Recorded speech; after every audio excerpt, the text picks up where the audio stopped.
I will tell you, Senator, that I will not rush to judgment, that people will be held accountable, and I will do so with integrity and not rush to judgment and put people unfairly persecuted.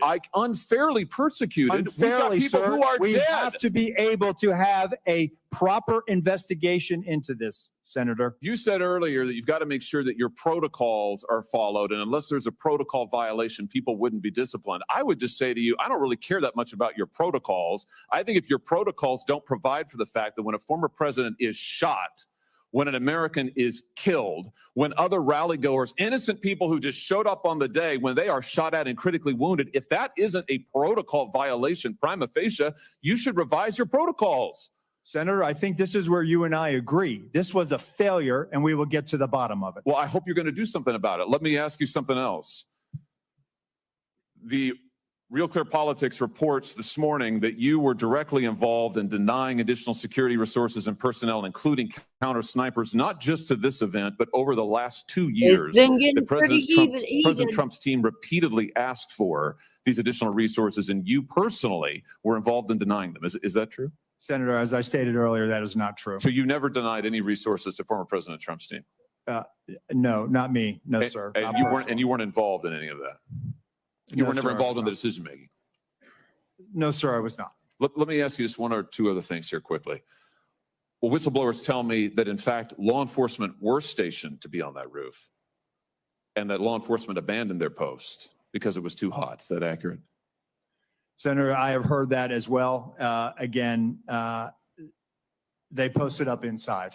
And I think moving forward, as I said earlier, we're going to ensure that state and local counter snipers are on roofs. But do you know if someone was supposed to be on the roof? Do you know if someone was in fact? That's what the whistleblowers tells me. That may or may not be accurate. Do you know that to be the fact? Was somebody posted to the roof, local law enforcement or whomever? I do not know that to be a fact. Well, can I ask you why you don't know that? Again, Senator, we are looking at this, and they should have been on that roof. And the fact that they were in the building is something that I'm still trying to understand. I just want to express my frustration, Director, that 17 days or whatever it's been, that whistleblowers are telling us more than you are, and you don't know, you haven't ascertained if there was supposed to be law enforcement on the roof. That seems like a pretty basic fact. I'm also told that local law enforcement suppliers offered the Secret Service drones, and you declined them. Is that true? So, Senator, one, I've been very transparent and forthcoming. Your agency has not been transparent and forthcoming, so please, let's not go there. I have been forthcoming, sir. That remains to be seen. You've been on the job a few days. So far, you've fired nobody. Now, the drones. Were you offered drones? Senator, so there was an offer to fly a drone on that day. And why did you deny it? Again, I think the ability of local law enforcement to provide an asset, we probably should have taken them up on it if it was offered. Senator Cruz. Thank you, Mr. Chairman. Oh, God. Mr. Rowe, thank you for being here. I agree with what you said at the outset, that the individual Secret Service agents demonstrated remarkable personal courage, putting their bodies in between the line of sight of the shooter and the president. That being said, the bravery of the line agents is quite different from the decisions of Secret Service leadership. Secret Service leadership committed catastrophic security failures, indeed the worst security failures for the Secret Service since 1981, since the attempted assassination of President Ronald Reagan. It is incumbent upon this committee to determine why those security failures happened. Just after the shooting, Secret Service put out an official statement from your spokesperson that says there's an untrue assertion that a member of the former president's team requested additional security resources and that those were rebuffed. This is absolutely false. In fact, we added protective resources and technology and capabilities as part of the increased campaign travel tempo. Was this tweet accurate? With respect to Butler, Pennsylvania, it is accurate, sir. It is accurate that the Trump team had not asked for additional security and had not been rebuffed. If you're talking about Butler, Pennsylvania, all assets requested were approved. If you're talking about the media reporting of assets requested, There were times when assets were unavailable and not able to be filled, and those gaps were staffed with state and local law enforcement tactical assets. So I'm reading from the Washington Post, July 20th, 2024. Secret Service said to have denied requests for more security at Trump events. The opening paragraph, top officials of the U.S. Secret Service repeatedly denied requests for additional resources and personnel sought by Donald Trump's security detail in the 2 years leading up to his attempted assassination, according to 4 people familiar with the requests. Is that right, that repeatedly the Trump detail asked for more resources and repeatedly Secret Service leadership turned that down? That is not accurate, Senator. Assets are requested. There's a process that is made. And how many requests did the Trump team or the Trump detail ask for? I can get you that number in a queue. You don't know. You don't know now. So I can speak to the ones that reported in the Washington Post, and we can go through them if you like. But you don't know how many requests there were. In general, how many requests since 2021 that the former Trump detail has made a request for assets? You've had 2 weeks. You had a spokesperson put something out that is false on its face. By the way, did you approve this statement when it went out? I don't know if I did or didn't, Senator. Has this spokesperson, is he still employed? Does he still have a job? He is still employed, Senator. So he lied on behalf of the Secret Service. He still has a job. Did your predecessor, the former director, did she approve this statement? Senator, our comms team, they send out statements. They do deconflict them and they put them out. Did she approve this statement? I don't know if she did or did not, Senator. And you don't know if you did either? I don't recall approving it, Senator. Will you commit to provide this committee in writing every written request for additional resources from the Trump campaign or the Trump detail and every response from Secret Service? Senator, I will commit to providing responses and getting you the information that you are seeking. Let me ask you something. And who makes the decision to deny those requests? Did you make that decision? Which requests? Are you talking about the ones that were in the Any of Washington them. Post? Yes. The process, sir, is that a detail will make a request for either staffing, technical assets.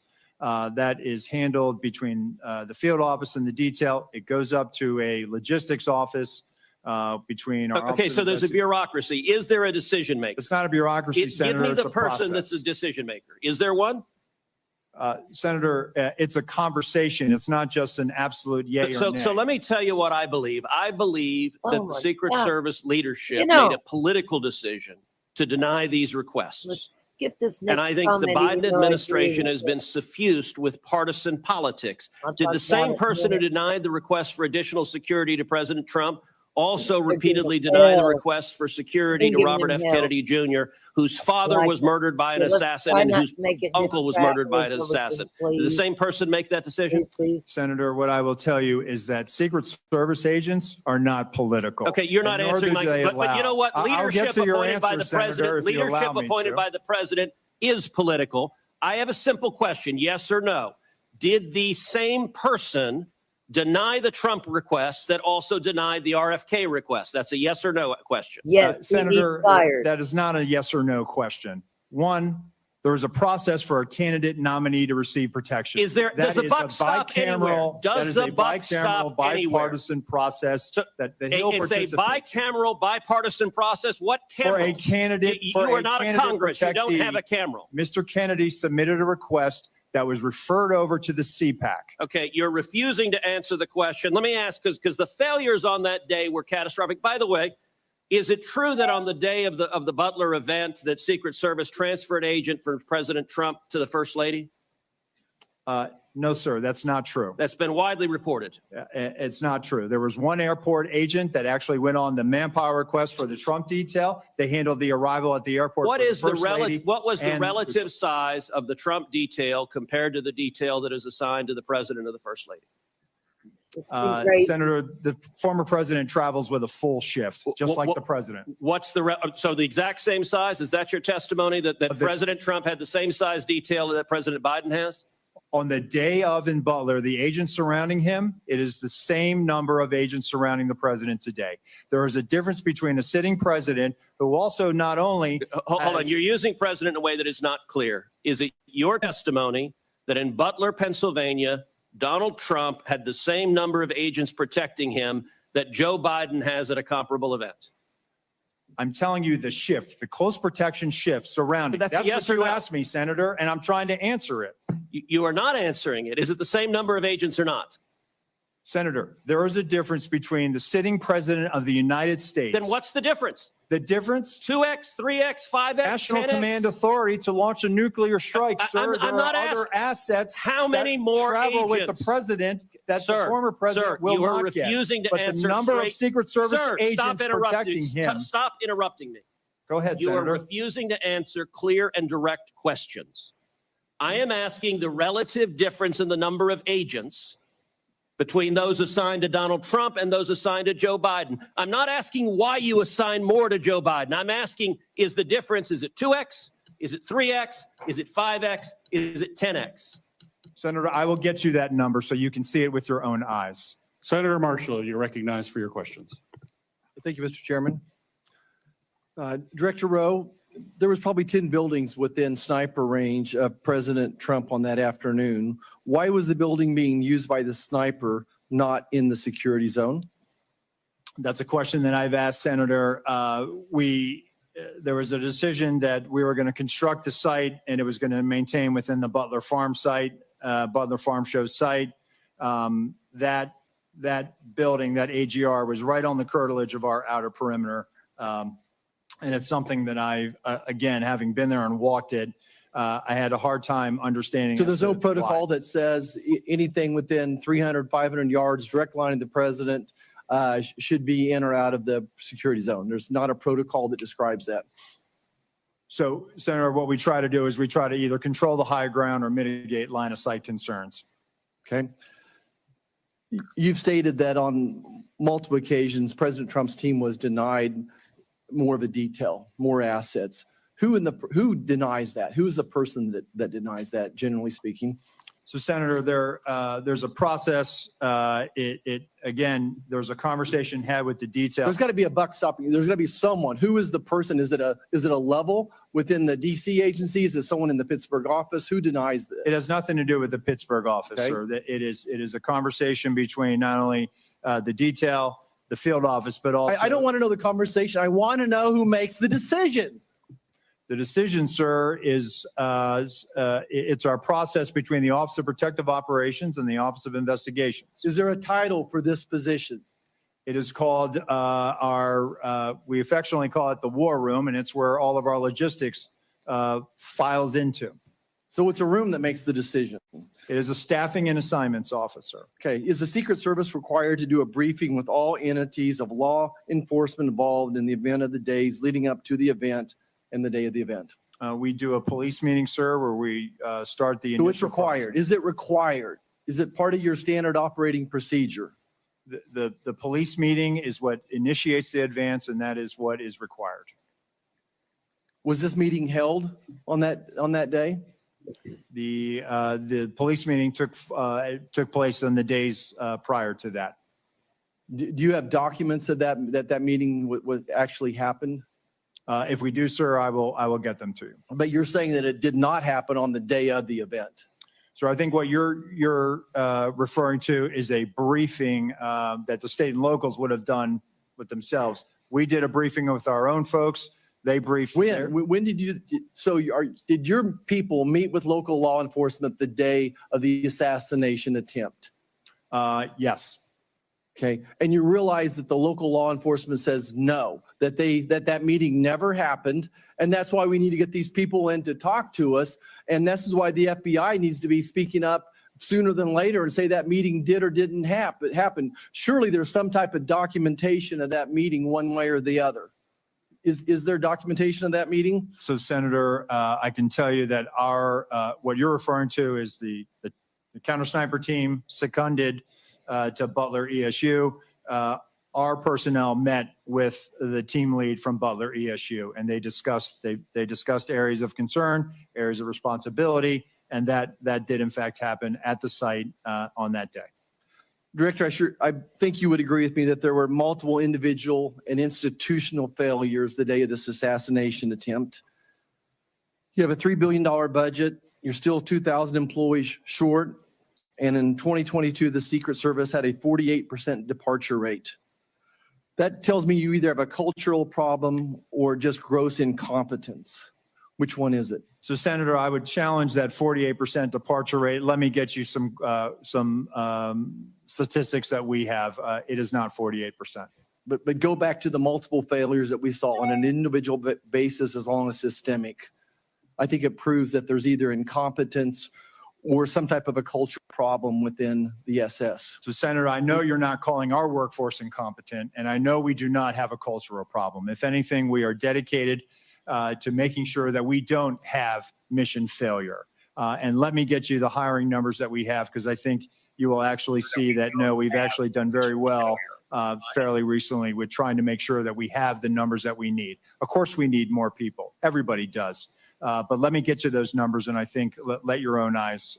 Would you see. also disagree with me when it's reported that almost 50% of the rank and file officers don't trust leadership within the Secret Service? Senator, I think it's the right of every worker to talk bad about their boss. Thank you. I yield back. Senator Hirono, you're recognized for your Thank you. questions. Thank you, Mr. Chairman. Clearly, there is a lot that the Secret Service has to answer for in this stunning security failure. But I do want to follow up on Mr. Abate's testimony that an online profile of the shooter may have been found, and you said it contains anti-Semitic and anti-immigrant postings. Can you elaborate? Have you found anything further in the shooter's profile? Senator, this was just discovered, as I mentioned, and it's being closely analyzed right now. We need to verify that it is, in fact, that it belonged to the now deceased shooter and that he made these comments. So that's why I felt it important in the interest of transparency to share that here, but add the caveat that we still have a lot of work to do, which we're working on quickly to determine that. It's of importance, I think, because if it is, in fact, the shooter that posted these comments, it's the first real indication where he's expressing what are described as extremist views and talking about political violence. I take it that once you determine that it was in fact the shooter who posted these kinds of comments, that you will let the public know as well as this committee? Absolutely, Senator. I think, in fact, it is very important that many of the perpetrators of mass shootings, et cetera, have these kinds of postings online that are very anti-immigrant, anti-Semitic, anti-everything. And it is really important as we determine the kind of profile for many of these shooters that we understand how critical it is that we are careful, how critically important it is that people are careful about what they're posting online, the misinformation, disinformation, everything else along those lines. This is for Mr. Abate once again. What kind of firearm, what kind of weapon did Crooks use in the assassination attempt? This was an AR-15 style rifle manufactured by a company named Panther Arms. And once again, many of the persons involved in these kinds of mass shootings use this particular kind of weapon. We know from similar hearings that the Judiciary Committee has had that we are a nation awash in guns. In your view, shouldn't we be doing more to prevent the easy accessibility of these kinds of firearms in our country? Senator, we're focused on collecting the facts here, and I'm not going to comment on something like that. Well, I know that that there is a hesitancy to ask about firearms and all of that, and I should think that as a law enforcement person that you probably have some opinions along those lines, but you don't want to articulate what to many people in our country. There's a causal factor here, the easy accessibility of guns. And I want to ask that question because I think it's important that the American people understand that, we are a nation that is awash in guns, and we have more mass shootings than any other country. And yet we have been unable to pass the kind of laws that prevent these kinds of firearms to be easily available, that we have not done enough to promote gun safety in our country. And Mr. Chairman, I wanted to articulate that as the elephant in the room that nobody wants to address, including apparently our law enforcement officers, I am disappointed in that, but obviously we have a work to do to create a much safer environment and to prevent persons who have these kinds of ideological perspectives and who are, I would say, who have these kinds of profiles to have such easy accessibility to the kind of firearms that can cause mass death and destruction. Thank you, Mr. Chairman. Senator Langford, you're recognized for your questions. Chairman, thank you. Thank you to both of you for the testimony today. Director Rowe, future Vice President J.D. Vance was in my state this past week in Oklahoma City. I talked with some of the Secret Service folks that are there. They're doing a terrific job. I got a chance to be able to thank them personally for the tasks they're doing. And I know the Oklahoma folks in Secret Service, and they're very dedicated, incredibly sharp people on that team. So I know this is a challenge to all Secret Service. This is something every Secret Service agent wakes up every single day and wants to avoid. So please continue to be able to pass on our gratitude for the work they do every single day and for what's happening out there. I will, So sir. I appreciate that. Mr. Bate, I want to ask you about some of the interviews that have happened. Y'all have done more than 400 interviews at this point. For the counter sniper team that was local law enforcement that was on the second floor overlooking that rooftop, have they been interviewed at this point? Yes, Senator, I believe that each of them have been interviewed. Do you know offhand if they were at their post at that time, able to look across that? They were at that post at sometimes. Do we know they were at that post at 6:08 to 6:11? My understanding, and I want to be fair, I have not read the reports directly, but I've been briefed on some of it. They were at times during the time frame we're talking about here on post within the AGR building. And I do believe, but I would want to confirm this at some point, one or more did venture out in an effort to locate and isolate the. We understand from the timeline that they were also looking for this individual that was suspicious, that they had left that post to be able to try to look for him on the ground at different points to try to be able to see if they could get a different perspective. What we're trying to figure out is during that time period that he actually climbed on the roof, assembled a firearm or took a firearm with him or picked one up, whatever it might have been there, that they were able to actually see him if they were able to look left, as been acknowledged in the photos that are up there. Senator, I don't know the exact timing and the movements of each officer that was out there, but what I would derive from it is they were all focused on locating the shooter, Right. the suspicious person at the time. And then, as we've all seen, the one officer attempted to get on the roof directly. There were efforts going on in those final minutes Right. on the video to try to get to this person. We've got one officer being boosted up by another officer to Yes. look up on the roof because people on the ground had said there's someone up there and they have a gun that's crawling on that roof. And so they climbed up to be able to see it. He turned around with a rifle. He came down. And then at that point, he gets on the local radio that he has and says there's someone on the roof with a gun. Is that correct? Yes, Senator, I believe that that's accurate. So what's the rest of the radio communication? We've heard that first call in. We know it's about 30 seconds from the time he called in till the actual first shot rang out. What else was discussed on the radio during that 30-second time period? Senator, we have the radio communications. The local radio communications were recorded and captured, and we do have that as part of the investigation.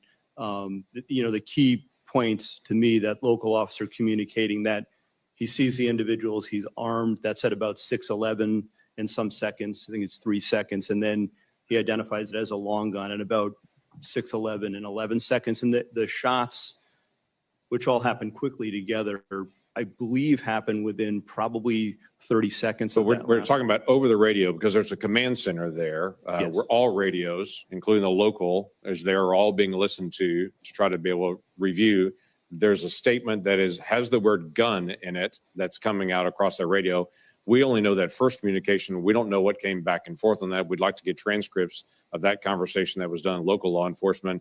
But coming into that command center, there's also the word gun coming through one of the radio frequencies. I would think that would be communicated pretty quickly to everybody across the spectrum. 30 seconds is not long, but that's an NFL play plus a huddle plus the next play. I mean, Yes, that's quite a bit of time still to be able to respond. When Secret Service moved to be able to protect the president once the first shots were fired, within 2 seconds, they're gathered around him.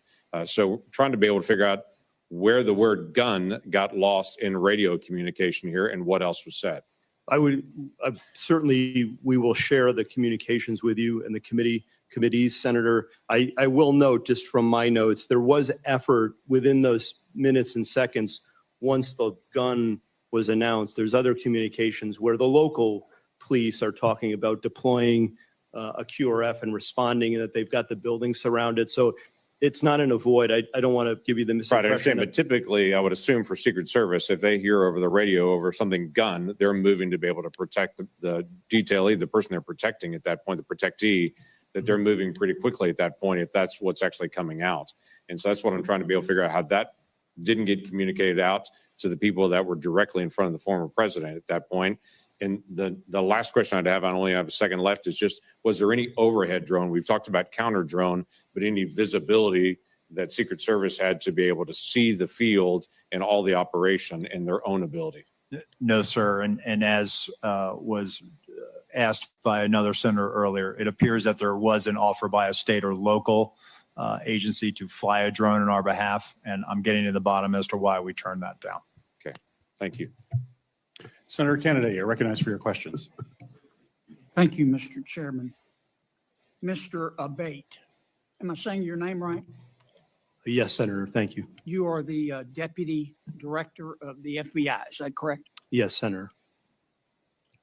Is there any doubt in your mind or in the collective mind of the FBI that President Trump was shot in the ear by a bullet fired by the assassin crooks? Senator, there is absolutely no doubt in the FBI's mind It whether wasn't? former President Trump was hit with a bullet and wounded in the ear. No doubt, there never has been. Okay. I've been part of this investigation since the very beginning, and that has never been raised. You're sure? Yes. It wasn't a space laser. No, It wasn't a murder hornet. absolutely not. It wasn't Sasquatch. No, Senator. It was a bullet It was a bullet, Senator. fired 100%. by crooks Yes, sir. that hit President Trump in the ear and almost killed him. 100%, Senator. Okay, glad we cleared that up. I don't want to get off the subject here. Did the FBI just settle 2 lawsuits, one wholly, one in part, in which the FBI agreed to give Peter Strzok $1.2 million and Ms. Lisa Page $800,000? It's my understanding, Senator, that the Department of Justice was involved in that, not the FBI. The FBI had nothing to do with it? There may have been consultation with our general counsel's office, but Does the FBI have to sign off on it? I don't know the answer to that. I don't believe so, but I would want to confirm that. I would like you to, this would be the same Lisa Page who said to Mr. Strzok, quote, "Trump's not ever going to become president, right? Right?" To which Mr. Strzok said, quote, "No, he won't. We will stop it." That's the Peter Strzok and Lisa Page I'm talking about. I need to know if the FBI signed off on this lawsuit. We will On get the that answer settlement. for you, Senator. And then I need to know who signed off on it. Did you sign off on it? I absolutely did not and would never sign off on something Did like Chris that. Wray sign off on it, the settlement? I don't believe he did, Okay. Did you don't know what? nor do I think he would have. You need to let me know who signed off on this, if anyone at the FBI. So it was Merrick Garland who agreed to do this. Is that right?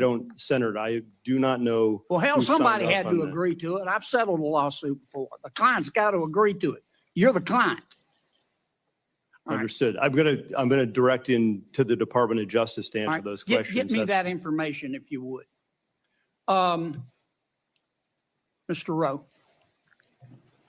help me understand this. The assassin crooks fired his first shot, as I understand it, at 6:12 p.m. He was about 150 yards away. It's been reported that the snipers, the government snipers, saw him on the roof 20 minutes before. Not 2 minutes, 20 minutes before. Is that correct? Senator, that's first time I'm hearing this. That is not correct based on the information I have right now, sir. Well, when did the FBI snipers see him on the roof? Just Secret Service sniper, sir. I mean, I'm sorry, That- you're right. that's an Secret insult, Service sir. sniper. No, I'm just kidding. I understand. I apologize. When did the Secret Service snipers, one of whom ultimately shot the assassin crooks, first see him on that roof? So, sir, immediately upon the shots being fired, our snipers, I know that, but when did they first see him? You got a guy lying on a roof. Yeah. You got snipers in an elevated position. They can look down on the roof. You got the guy lying there with a gun pointed at the former president of the United States. And I'm just, and they shot him. Good for them. He's now dead as Woodrow Wilson, and that's a good thing. I'm sorry. God forgive me, but it's a good thing. But when did the snipers first see him? as soon as he presented himself as a target and a threat to the president, sir. And when was that? He fires initially a volley, I believe it was 3 shots. No, he fired at 6:12 p.m. Yes, sir. Okay, that's the first shot. So within 15.5 seconds of the Here's first what- shot, he- he's Here's what neutralized. people are asking. Yes, sir. He was up, Crooks was up there. The snipers at some point saw him, Yes, sir. our snipers, because they killed him. Yes, sir. When did they first see him? It has been reported repeatedly that the snipers first saw him 20 minutes before. That's more than a quarter in an NFL football game. Yes, sir. You don't know the answer? So to I that? do know the answer, sir. I'm telling you that, What is the answer? no, when they did did- not see him. They only They never saw him. No, sir. Well, did they, not. how could they not see the guy? How could they not see him? They're in an elevated position. They're checking rooftops. They're looking around. Yes, sir. There's 2 government snipers. How could they not see him? There he was, big as Dallas, lying there with a gun pointed at the president. How could they not see him? I believe he was obscured by that roof, sir. He did not pop up. The roof is flat with ridges. He's below the line where they would have seen him, sir. There is he did have concealment. I'm not going to say it's cover. He did have concealment, and then ultimately gets into firing position and fires. And within 15.5 seconds of his first shot, he's neutralized. I've gone way over. You gentlemen need to answer these questions.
a lot of the people that come to our attention.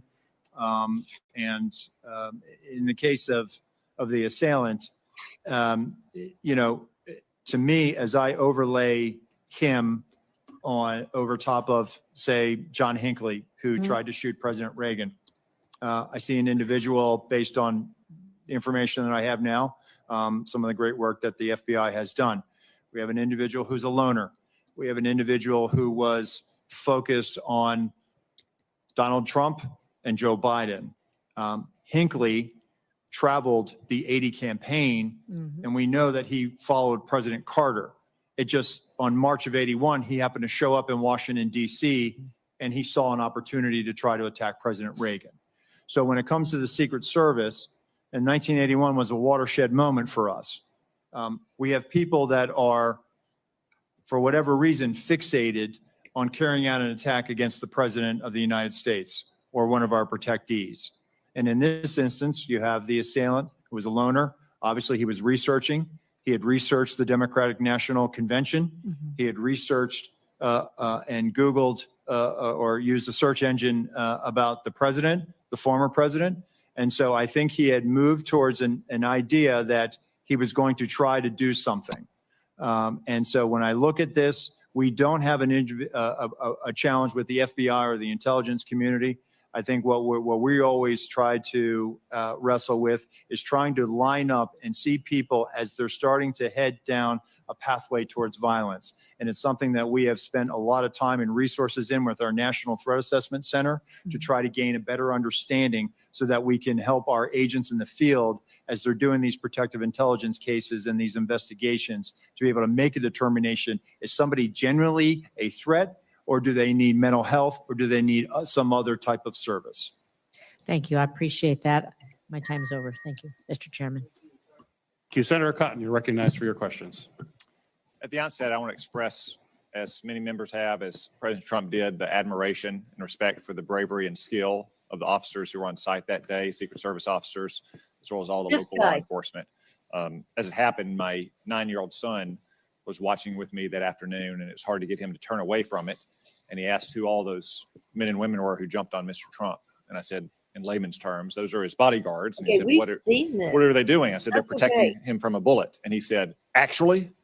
And I said, yes. He said, for real? And I said, yes. And it was hard for him to process that. But as a reminder, I told him that there are men and women in the Secret Service and law enforcement and the military who are willing to die for our country. And it's an important lesson, I think, that everyone should take away from this, that you had very brave men and women on the ground there who were doing their job to protect this country, to protect a former president and a nominee for president, as they do every day for so many other protectees. Obviously, there were failures in the planning and preparation for this event. Mr. Rowe, we've heard that the shooter had a golf rangefinder. Was that not on the list of prohibited items at an event like this? Currently, it is not on the list of prohibitive items, but we're going to make that change, Senator. John Kennedy can't get into an LSU football game with a flask. Yeah, I can. Well, he probably can, but he's not supposed to.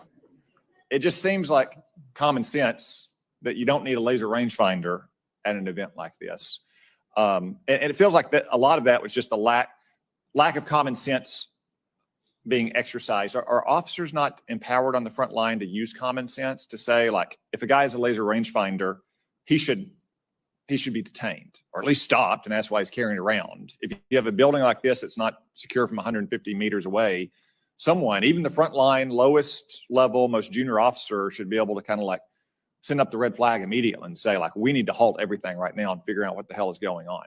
I mean, do officers not feel empowered to use that kind of So common sense? I would hope they would, Senator. I can tell you from our uniform division officers that run our magnetometer screening, they do a tremendous job. And even though something may or may not be on the prohibitive items list, they are well trained and they do exercise that good common sense. And you want this is I an want important them. message. Okay, I want every one of your officers all around the country to hear that their acting director wants them to exercise common sense. It doesn't have to be policy or protocol or procedure.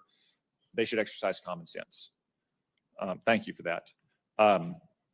So it was reported right before Ms. Cheadle's hearing last week that, in fact, President Trump's detail had requested more resources and those had been denied. She said that she did not deny those resources. You've testified this morning that you did not either. So who did? I mean, the Secret Service is not the post office. It's not this vast bureaucracy. Right. Like, I'm not surprised to hear that you knew the counter sniper. It's a small agency and you have a lot of career officers. Like, surely you've gotten to the bottom by now of on whose desk this request landed and who denied it. So, Senator, sometimes when they make a request, they may not have the asset available. For example, there may be, instead of the detail may say, hey, we want 15 magnetometers. What we'll look at it based on what the event size, we'll say, hey, listen, we're going to send 10 based on our protocols of screening so many. We have a flow rate of how many people we can put through. When it comes to a counter sniper or something like that, because I know that's been the subject of some media reporting where they have requested counter snipers. We do have a finite number of counter snipers. And so what we try to do is if we cannot fill that asset, and that's where we'll say, hey, we can't fill this assignment. However, through the field office, they will use local law enforcement resources. And so in those situations, for example, in the one that has been the subject of a lot of reporting with Pickens, South Carolina, they in fact did use local assets to be able to do that. And there were 3 counter sniper teams. One of them was formerly with the Secret Service Uniform Division. And so they actually used the same practices that we use. So it's not that there was a drop in the capability. They actually use the best practices that we would use. So the asset may be denied by Secret Service between the war room and that conversation with the detail in the field, but that doesn't equate to a vulnerability or a gap. Okay, one final question about the Iran threat. As you know, Iran made credible threats against several former Trump administration officials, many of whom still have government-provided security details to this day. Ms. Cheadle removed Secret Service protection from Robert O'Brien last year. Were you involved in that decision? So, Senator, he was a memorandum protectee, meaning that the president authorized protection for him. We do not weigh in on who gets protection. Why? So you're still protecting some others. I won't reveal their names. You are still protecting others, and other personal security offices in the federal government are protecting others. Other officials don't reveal their names. Like who made the decision that Robert O'Brien no longer needed a security detail, despite Iran's ongoing credible threats? So I can tell you, sir, it wasn't the Secret Service. We don't factor into that decision. Can you take a look at why that happened now that you're in charge and consider the possibility that he might still need that protection, given all of his counterparts in the Trump administration still have protection? I will do so, Senator. Go ahead. You go ahead. Go ahead. I would have said, like, again, I'm not going to reveal the protective details, but I'm pretty confident that the agency can get this done. And I think it needs to get done if you look at the kind of ongoing threats that he and all these others face. Yeah, I will, sir. Despite all the resource constraints we talked about today, he's not the president of the United States. He doesn't have an 18-car motorcade, nor do any of the others. I think he needs that protective detail. And now that you're in charge, I'm asking you to take a new look at that and also talk to your supervisors inside the department about whether you can spare just that small, limited amount of resources. Okay. Senator Welch, you're recognized for your question. I will, sir. Thank you very much. You know, there's, first of all, thank you both for the tremendous work you do and for all the folks behind you and under you. So thank you for that. I kind of want to follow up a little bit on Senator Cotton. You know, there's 3 issues that have been raised. One is the selection of who gets protection, and you've addressed that just now. The other is whether it's a budget issue, which I don't necessarily think it is. But then there's the operational question. Was this an operational failure? And it appears to me that's where the focus should be. And one of the issues on the operations is the capacity of people who are part of the team, both Secret Service and also the local law enforcement, their capacity to act on what they see. And this is what Senator Cotton, I think, was talking about with common sense. You know, you mentioned that the sniper was authorized immediately to act. He wasn't checking in with anyone, right? And he took out the shooter as quickly as he could. But according to the timeline, you had local law enforcement captured 2 photographs of the shooter at 5:10. At 5:32, local law enforcement officers spot a suspicious person who turned out to be the shooter with a phone and a rangefinder. At 5:46, the alert was so significant that snipers text photo of the shooter from where he was initially spotted to the USS lead sniper. I mean, how is it that where you had these experienced law enforcement? Okay, listen. I'm fixing to go live. I'm going to end this live because I need you to attend the next live. So something important's come up. I got a phone call and hopefully I took myself off mute. I did. So I'm going to end this live. There's going to be an immediate live to go to. Thank you.